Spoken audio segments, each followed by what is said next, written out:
જય Shri Krishna. Happy father's day.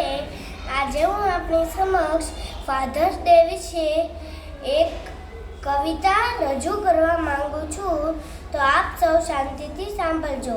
થાક હતો ઘણો ચહેરા પર, પણ અમારી ખુશી માટે અનહદ પરિશ્રમ કરતા જોયા છે.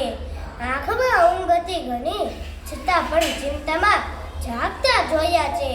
તકલીફો ચારે બાજુ હતી, પણ હિંમત હાર્યા વિના એકલા હાથે લડતા જોયા છે. કોઈને તકલીફ વર્ણવતા ના હતી, પણ અડધી રાતે ખુલ્લી આંખે અમારા ભવિષ્યના સપના સજાવતા જોયા છે. પાય પાય ભેગી કરી અમારી નવી ખુશી ખરીદતા જોયા છે.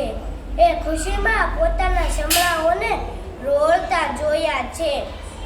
પોતાની પસંદગીને નાપસંદ કરી અમારી પસંદગીને અપનાવતા જોયા છે. વ્યક્તિ એક હતા, પણ વિશેષતાઓ અનેક હતી. પિતા સ્વરૂપે સર્જન હારને જોયા છે, પણ પિતા સ્વરૂપે સર્જન હારને જોયા છે. અસ્તુ. જય શ્રી કૃષ્ણ.